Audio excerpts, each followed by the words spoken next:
Ang sabi ng iba, ang lahat daw ng bagay sa mundo ay mayroong hangganan, mayroong limitasyon, mayroong katapusan.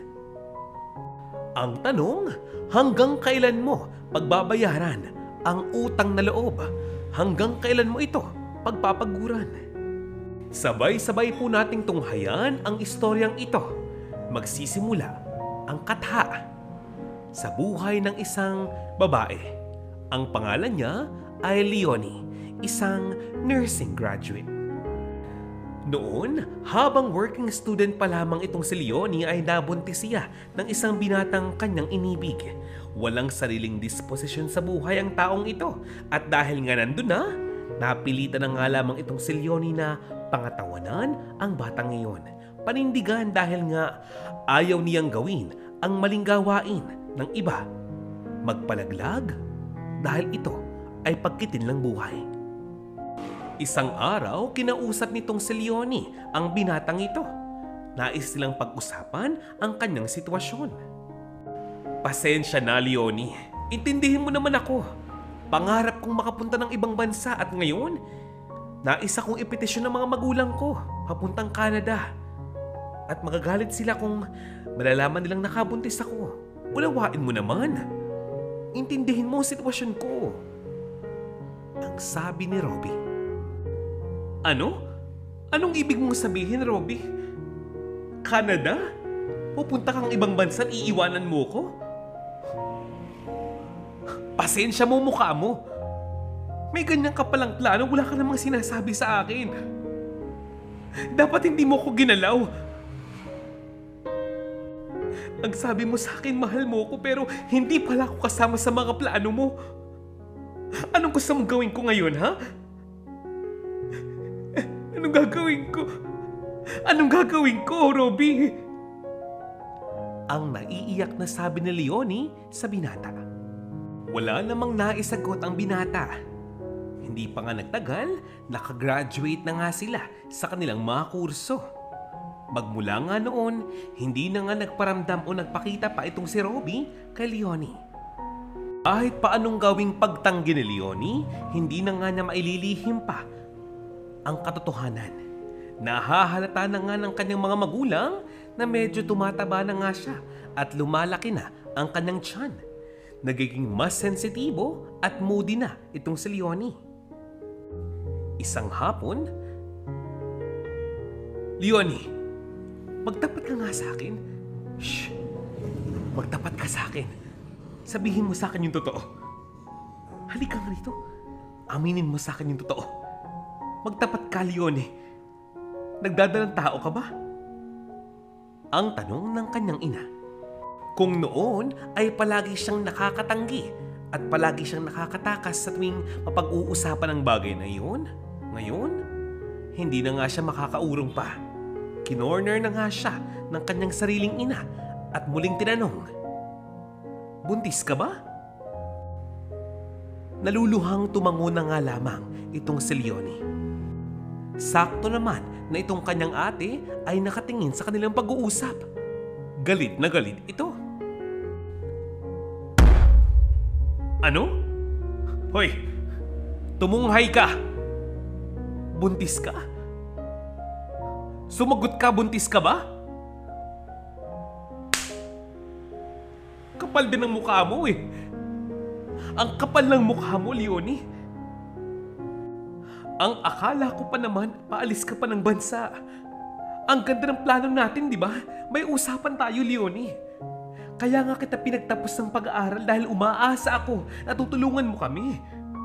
Napakahirap ng buhay at alam na alam mo rin na wala na tayong tatay. Ikaw na lang yung tangi nating pag-asa, Leonie. Bakit mo naman yung ginawa? Bakit mo yung ginawa? Ang galit na sabi ni Ate Wena niya. Walang ibang naisagot si Leonie kundi hagulgol at iyak.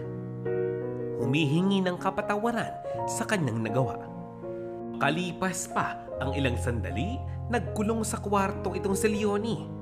Pero pinuntahan siya ng kanyang ina at ang sabi nito, okay, nandiyan na yan. Wala na nga kaming magagawa pa. Makinig ka. Makinig kang mabuti sa aking mga sasabihin. Aalagaan namin ang anak mo kapag siya'y isinilang mo sa mundong ito. Basta ang ating napag-usapan ay kailangan mo ipagpatuloy ang pag-abroad mo. Kapag nanganak ka na, kami nang bahala sa kanya. Magtiwala ka. Hindi naman siguro mahirap pagtiwalaan ang sinasabi ko, hindi ba? Yan ang sabi ng ina ni Leonie. At nangyari na nga ang lahat ayon sa sinabi ng kanyang ina. Sinuportahan nga nila ang pagbubuntis ni Leonie. Wala namang naging problema sa panganganak niya. Napakalusog ng batang iyon, alagang-alaga pa ng kanyang pamilya. Kitang-kita ni Leonie ang pagmamahal ng mga ito sa kanyang supling. Lumipas pa ang ilang mga buwan. Ano, Leonie, kaya mo na ba? Malakas ka na ba? Siguro naman, maaari ka nang mag-asikaso ng mga requirements mo sa pag-a-apply mo abroad. Di ba? Isipin mo, napakagastos ng mag-alaga ng bata. Vitamins, gamot, check-up at marami pang iba. Paano ang ating mga pangangailangan? Aba, kung hindi ka kikilos ay mamamatay tayo sa gutom.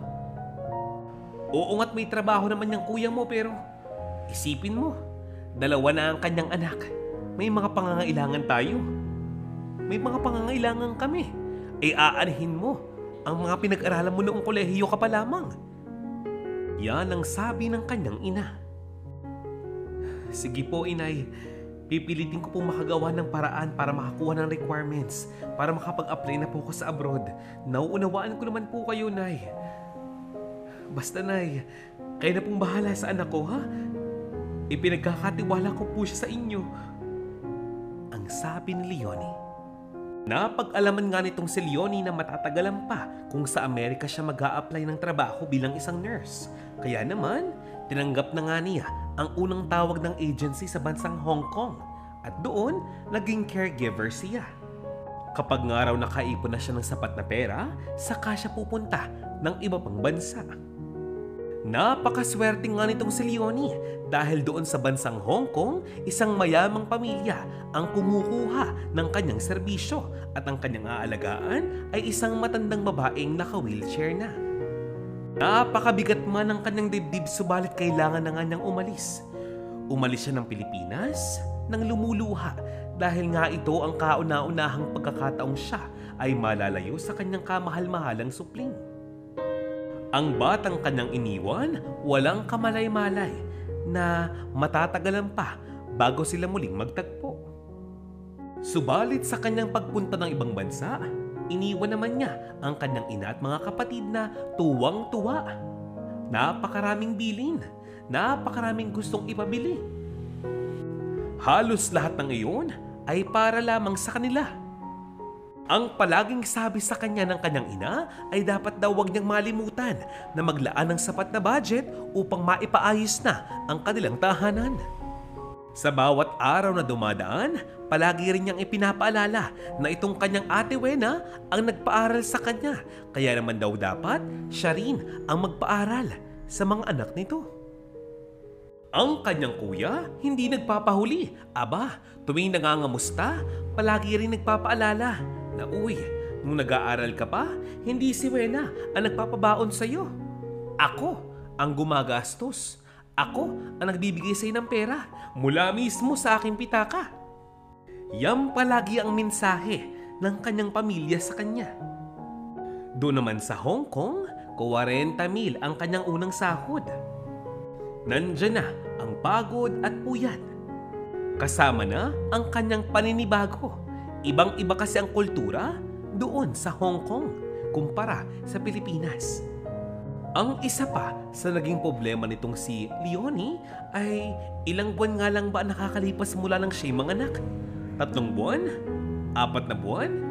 Subalit hanggang sa ngayon, tila ba ang kanyang katawan ay nag-a-adjust pa rin. Medyo naging delikado kasi ang kanyang pagbubuntis. Lalo na ang kanyang panganganak.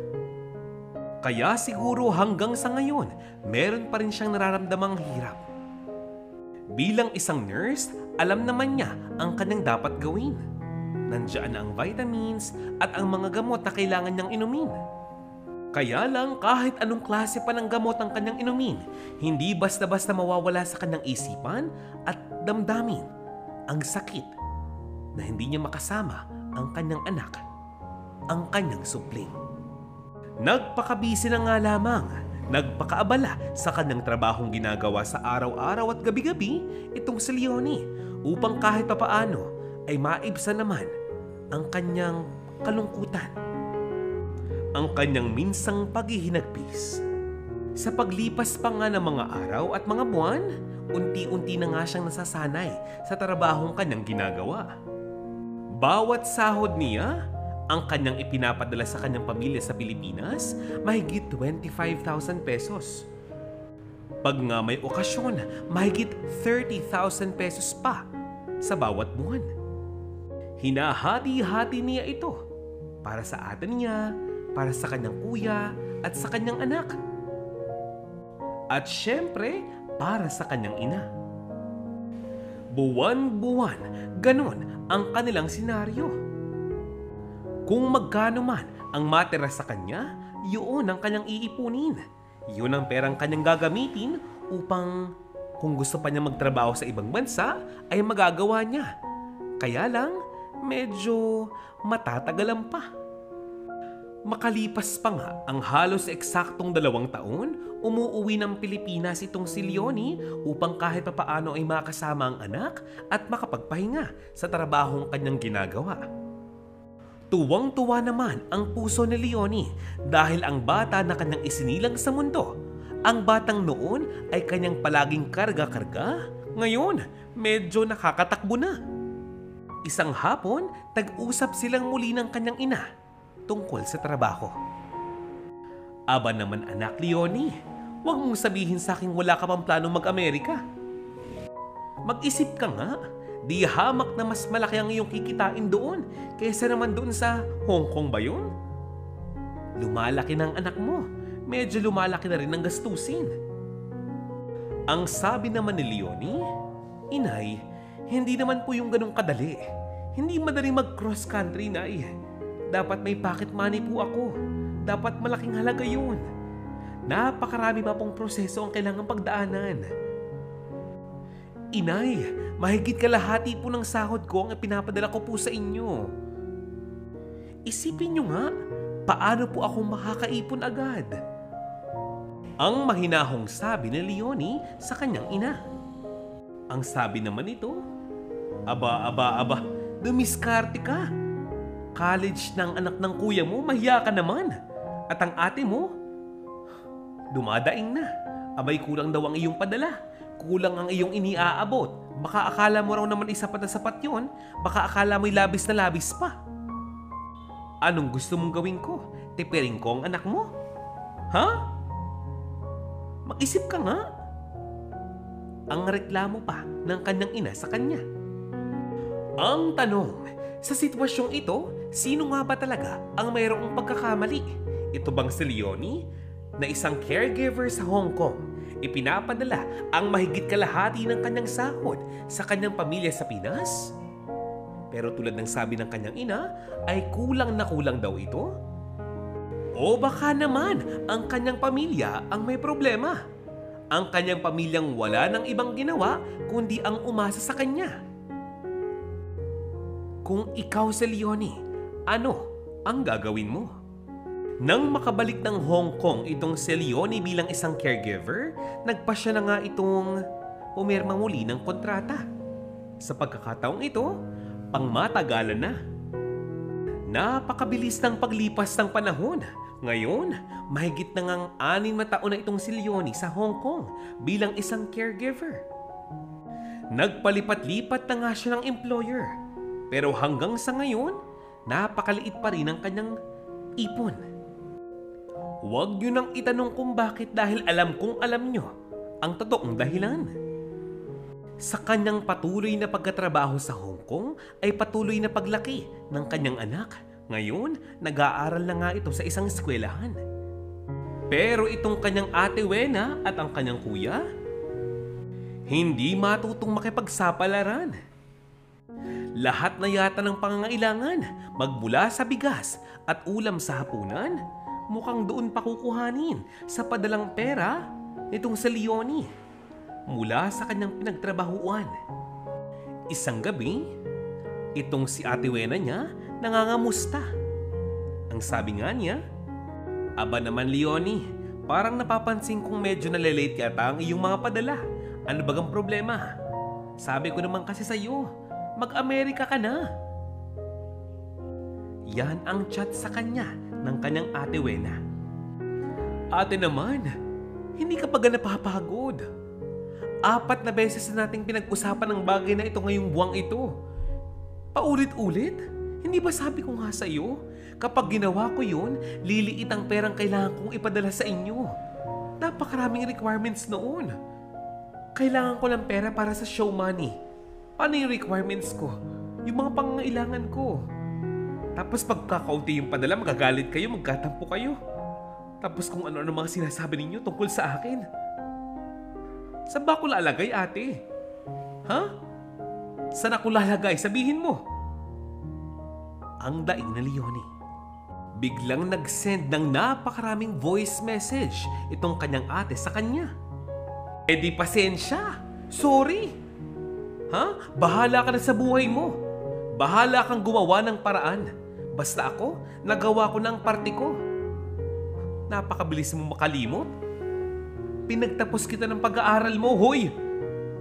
Kami ang nag-aalaga sa anak mo. Kung tutuusin, napakalaki ng utang na loob mo sa amin. Lalo na sa akin.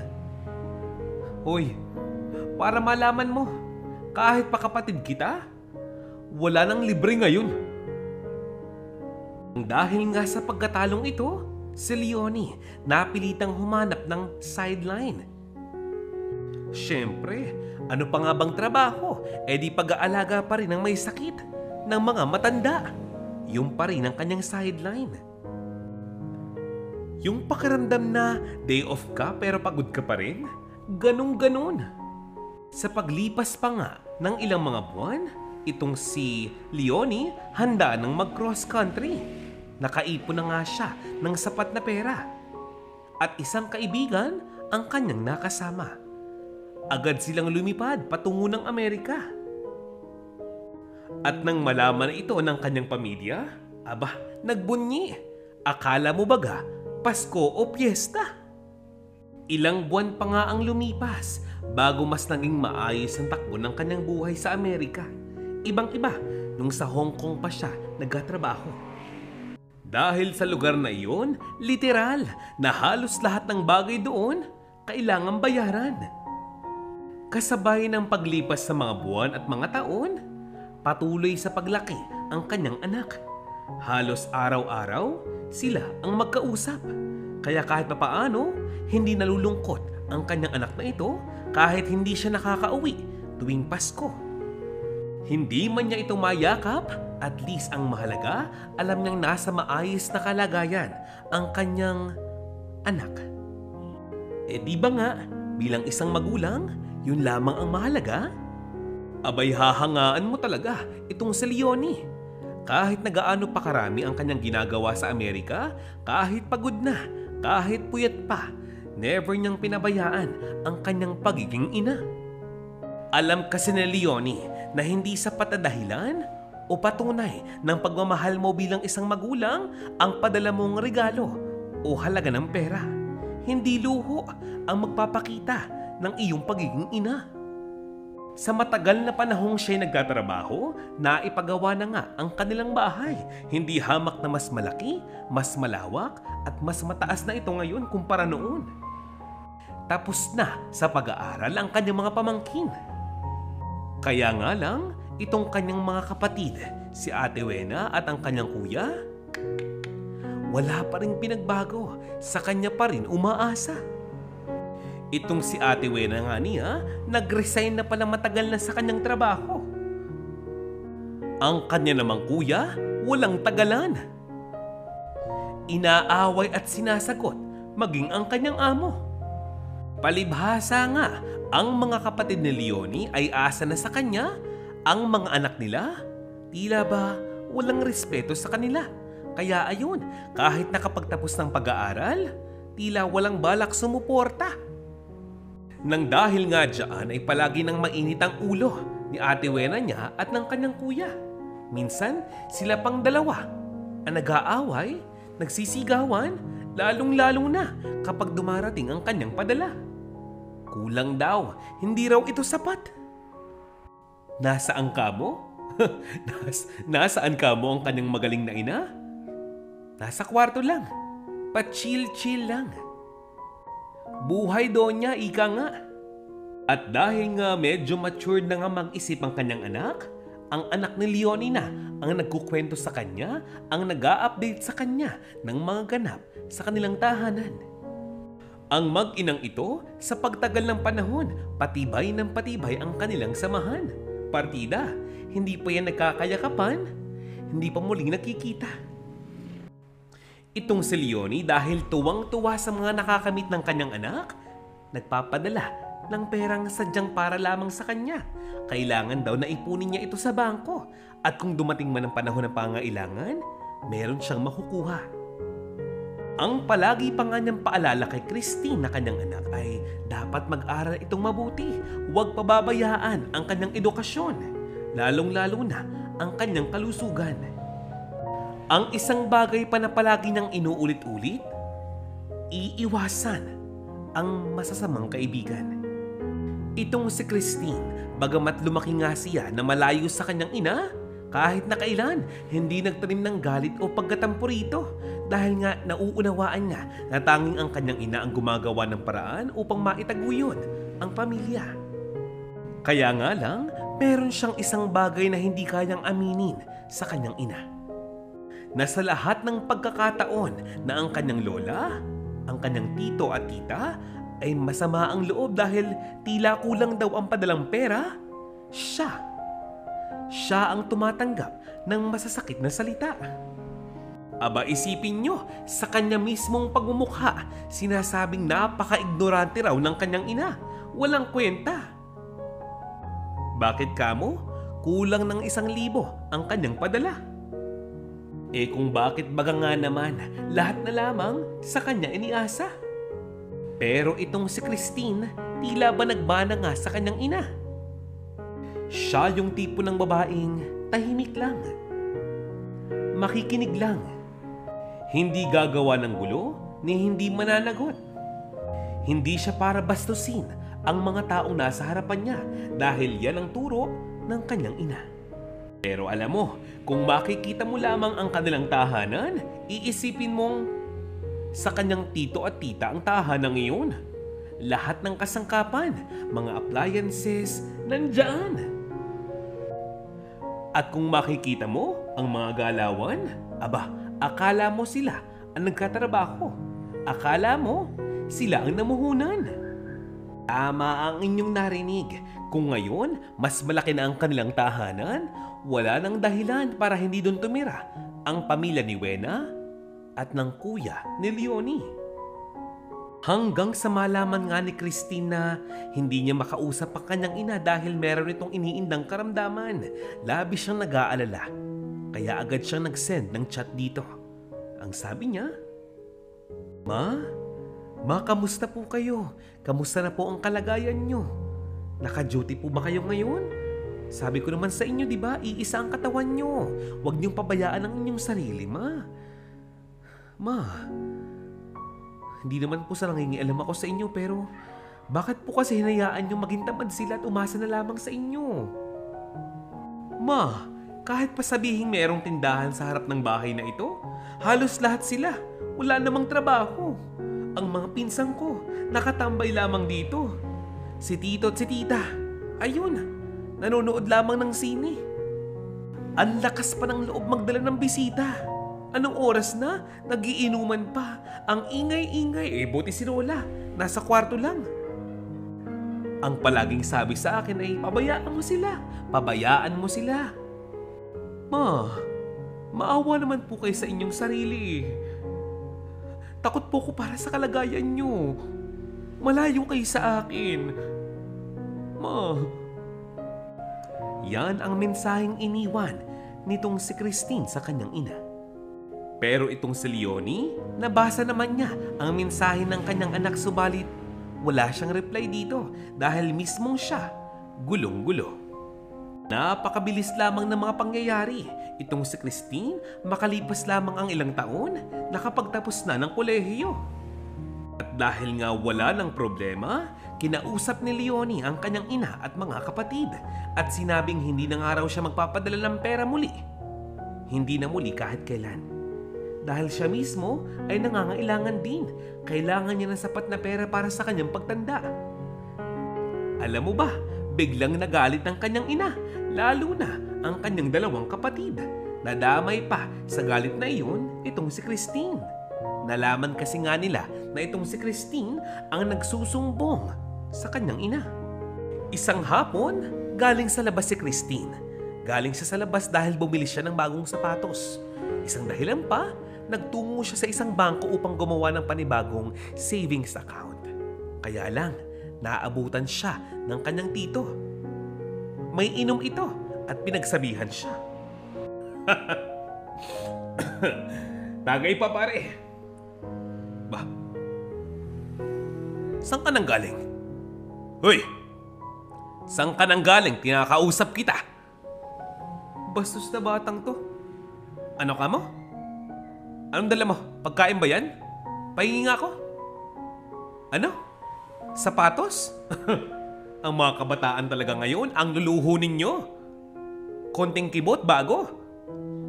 Hoy Christine, baka nakakalimutan mo, hindi ka prinsesa. Aanihin mo natapos mo. Aanihin mo ang diploma mo. Pamaypay, ha? Magtrabaho ka. Mag-apply ka naman. Wala ka ng ibang inatupag kundi ang telepono mo.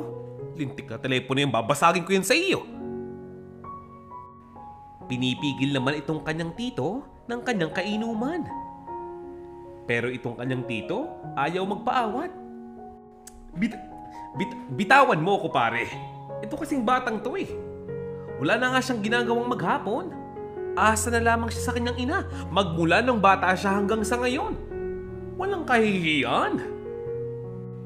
Ang sabi naman ng kanyang tito. Biglang lumapit itong si Christine sa kanyang tito at sinabing, "Eh di ba ikaw rin? Lahat tayo rito. Asa na kay mama? Hindi ba po, tito?" Sa sobrang galit at yamot ng kanyang tito, bigla itong tumayo at sinabing, Kapatid ako ng magaling mong ina. Isa ko sa nagpaaral sa kanya. Ako ang dahilan kung bakit siya nasa Amerika ngayon. Ako mismo ang isa sa mga dahilan kung bakit maganda ang buhay mo ngayon. Ha? Kapal ng mukha mo? Bastos kang bata ka? Alam mo ba, imbis na tumahimik, itong si Christine, sumagot pa rin. Ang sabi niya, "Sa wakas tumama kayo, tito, sa wakas. Tama kayo. Isa kayo sa dahilan kung bakit nasa Amerika ang nanay ko. Dahilan kung bakit hindi kami makapagkita, makapagsama. Kundangang baga naman, napakarami niyong pangangailangan. Ang dami niyong demand. Ang problema sa inyo, napakaabusado po ninyo.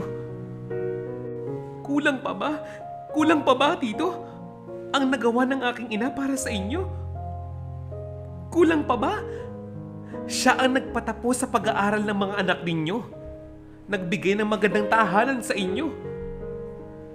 Nagpautang ng malaking halaga ng pera para pang negosyo. Na anong ginawa mo? Pinangsabong mo. Pinangluho po ninyo. Hindi ka ba nahihiya, tito? Kahit katiting man lamang ba, hindi ka ba nahihiya? Aray! Aray! Biglang sinampal ng napakalakas nitong si Tita Wena, si Christine. Yan! Nakapagkolehiyo ka lamang. Naggagaling-galingan ka na. Napakagaling mong maghugas kamay. Ha? Nagmamalinis ka ha, Christine? Dapat nga wala ka rito. Ang pamamahay na ito ay nakapangalan sa aming mga magulang, hindi sa iyong ina. Dapat nandun ka sa bahay ng magaling mong ama. Ay, sorry. Wala ka nga palang ama, hindi ba? Pinabayaan ka na. pinabayaan kayo. Dinuro-duro nitong si Tita Wena, si Christine at sinabing, "Hoy, piliin mo, babanggain mo. Gaga." Patakbong nagtungo siya sa kanyang kwarto. Nag-isip-isip. Walang tigil sa pagpatak ng luha sa kanyang mga mata. At na-realize nga niya, siguro ito na ang tamang panahon para umalis siya sa tahanang iyon. Tutal, nasa wastong edad na raw siya. Tutal, malakas na ang kanyang loob.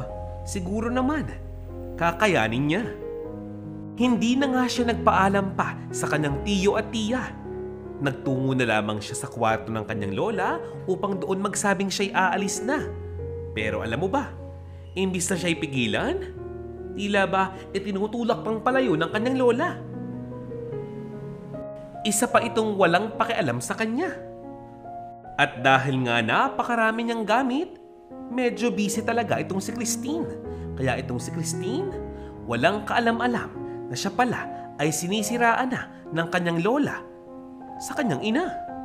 Sinabing napabarkada raw ito at sumama na sa kanyang kasintahan kahit na hindi naman iyon totoo.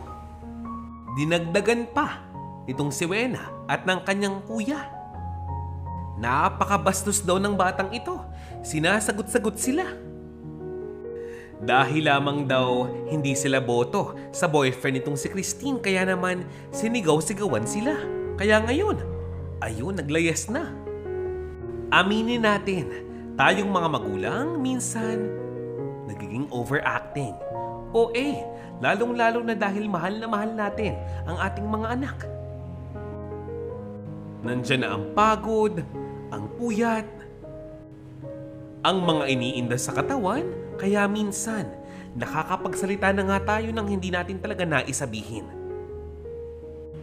Hindi na nga natin nagawang piliin ang tamang salita upang pangaralan ang ating mga anak.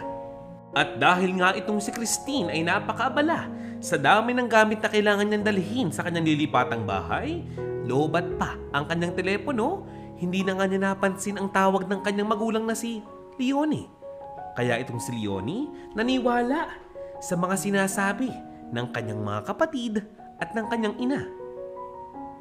Nag-iwan siya ng isang voice message. Ang sabi niya, "Yan! Anong nangyari sa'yo? Yan bang gusto mo? Sige! Independent ka mo? Bahala ka sa buhay mo. Sa bagay, manang-mana ka sa ama mo. Hanapin mo siya nang makita mo kung anong klase ng buhay meron siya ngayon at magsama kayo." Hindi ko alam kung paano mo nagawa sa akin to. Ang sabi niya sa kanyang voice message. Matapos niya nga itong i-voice message, ibinalak niya nga ito sa kanyang telepono.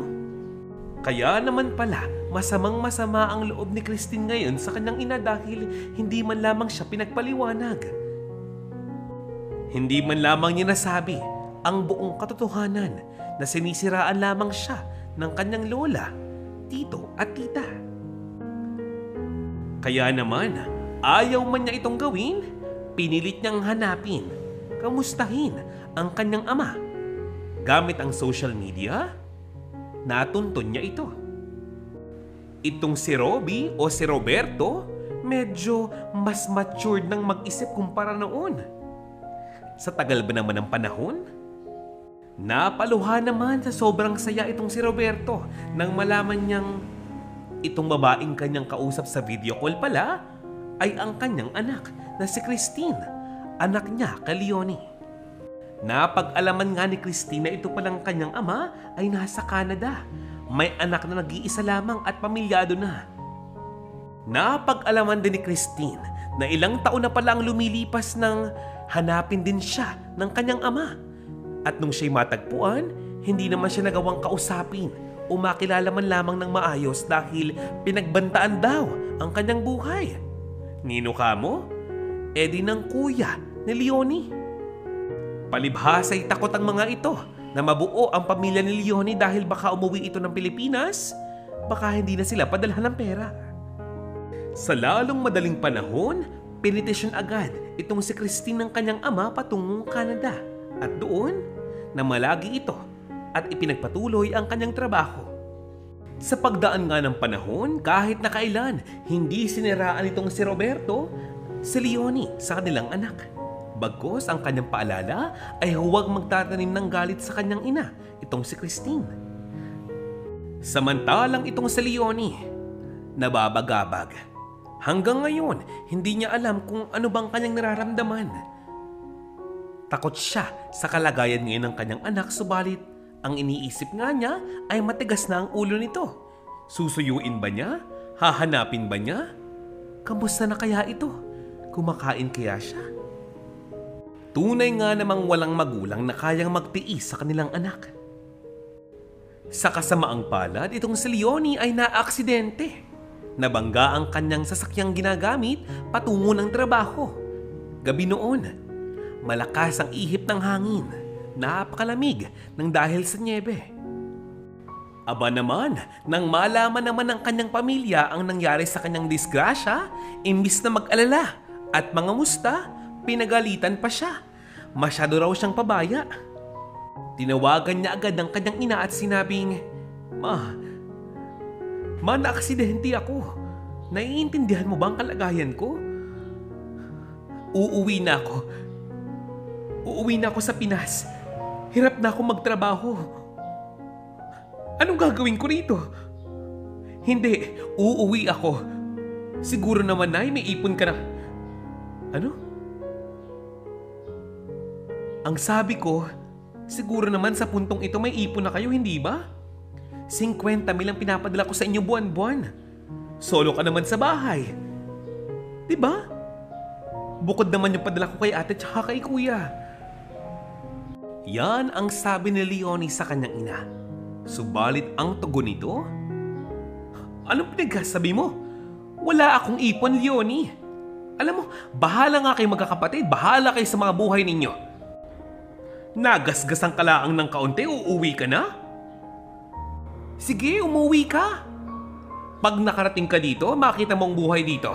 Magugutom ka, sinasabi ko sa'yo. Magpasensyahan tayo. Sige. Napaiyak na nga lamang itong si Leonie. Halos gumuho ang kanyang mundo pagkatapos ng napakatagal na panahong kanyang pagkatrabaho at pagsuporta sa kanyang pamilya, mukhang nawalang saysay lamang ang lahat ng iyon. Hindi na nga niya makasundo ang kanyang anak. Naglulustay pa ng pera ang kanyang pamilyang sinusuportahan. Ni hindi man lamang siya inaalala. Kahit sana ng kanyang mga pamangking pinag-aral, hindi man lamang nangangamusta. Pero dahil nga mahirap na para kay Leonie ang dumuti sa kanyang trabaho doon, umuwi pa rin siya ng Pilipinas. Gamit ang kanyang kaunting perang naipon para sa kanyang sarili. Nang makarating siya sa kanilang bahay, aba, para lamang siyang hanging dumaan sa harapan ng kanyang ina at mga kapatid. Kumakain siya ng kanya at para siyang nagbo-boarding house. Walang kakilala. Tinatamad na nga siyang kausapin muli ang kanyang ina dahil tuwing sila'y magpupulong, ang pinag-uusapan palagi ay bumalik siya ng abroad. At sa pagkakataong ito, pagod na nga siyang makipagtalo. Hanggang sa rumatay na nga siya, hindi na nga siya napatingnan sa mga doktor at espesyalista. Ang kanyang kamay hanggang ngayon namamaga, tumitindi ang pagkirot. Hanggang sa siya ay hindi na nga makakilos ng maayos, palagi na lamang siyang nakaupo, nakahiga sa kama, ni hindi man lamang inaaruga ng kanyang sariling ina at mga kapatid. Nang malaman naman ni Christine na ang kanyang ina pala ay nasa Pilipinas ng muli, hindi na nga siya nagsayang ng panahon. Agad siyang bumalik ng Pilipinas. At nang makita niya ang kalagayan ng kanyang ina na matagal nang hindi nakasama at nakita, nanlambo talaga ang kanyang tuhod. Ang luha ay walang tigil sa pagpatak sa kanyang mga mata. Tumabi ka! Tumabi ka! Tinatanong mo ako kung ba't ako nandito? Babawiin ko na po ang nanay ko. Kukunin ko na si mama ngayon na. Tumabi ka, sabi! Tita! Tito! Nakakaya naman sa inyo, ano? Ha? Matapos yung panginabangan ng aking ina? Ito? Ito ang igaganti ninyo? Para kayong hindi pamilya.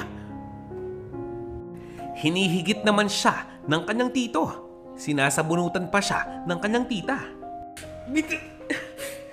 Ma! Bitawan niyo nga ako! Mga batugan kayo? Ikaw, ipapakulong ko kayo. Ha? Ano, takot ka? Ano, natigilan ka? Alam ko lahat ng mga baho ninyo. Ang mga sekreto nyo. Ang sekreto ng pamilya nyo. Ano? Subukan nyo akong pigilan. Magkakasubukan tayo. Ang sigaw ni Christine. Palibhas ay nakaramdam ng takot at kaba. Itong tiyuhin at tiyahin niya, umurong sila. Kitang-kita na malaki na ang pinagbago nitong si Christine buhat nang siya'y umalis. Ito namang si Leonie ay nagising dahil sa ingay ng mga ito. Nang makita niya ang kanyang anak, tila ba iba na ang itsura nito. Napakalaki na, napakatangkad na at ibang-iba sa batang iniwanan niya noon. Napahagulgol na nga lamang ng iyak itong si Leonie. Niyakap naman siya na mahigpit ng kanyang anak at sinabing, "Shh! Tumahan na po kayo. Ma, tama na po ang iyak, ma. Ipapagamot ko po kayo. Aalagaan ko po kayo at babawi po ko sa inyo. Kagaya ng ginawa niyong pag-aalaga sa akin. Nung panahong bata pa po ako. Hindi na po ko papayag na mawala kayo sa piling ko, ma. Mahal na mahal ko po kayo." Dinalaan itong si Christine ng kanyang ina sa Canada. Nagkapatawaran naman ang kanyang mga magulang. At doon, masaya na nga silang nabuhay sa bansang Canada. Kahit papaano, nasulit naman ng pamilyang ito ang oras at panahon ng isa't isa. Hindi nga nagtagal, pumanaw na itong si Roberto, ang ama nitong si Christine. Makalipas pa ang 2 taon, ito namang si Leonie ang pumanaw. Masasabi nga nating kulang at bitin na bitin ang oras at panahon nila sa isa't isa. Oras at panahong sila ay nagkasama, pero at least sa pagpanaw ng kanyang mga magulang, nag-iwan sila ng pinakamagandang alaala sa isipan ng kanilang nag-iisang anak. At dito na nga po nagtatapos ang ating istorya ngayong araw na ito. Maraming salamat po sa inyong pakikinig at maligayang Pasko. Binabati ko rin po ng isang napakaligayang araw at maligayang Pasko itong si Miss Merced Pineda, Jovi Yarte, Erlinda Claveria, and Miss Presi Cacha. Merry Christmas din po sa inyo, Miss Lourdes Ochia at Leonora Ortiz. Hello, Miss Mercy Empleo at Fema Dinson. Maligayang Pasko rin po sa inyo, Mr. Ray Barcel, Rose de Monteverde at Lorna Sarmiento. Marion Quinto at Leticia Vargas. Merry Christmas din po sa inyo, Miss Maria Teresa Matala and family. At sa bawat isa po sa inyong masugid na nakikinig ng aming bawat storya, may komento ka man o wala, na-appreciate ka namin. Maligayang Pasko po sa inyo at sana po pagpalain mo po tayo ng Panginoon. More blessings to come. Paalam!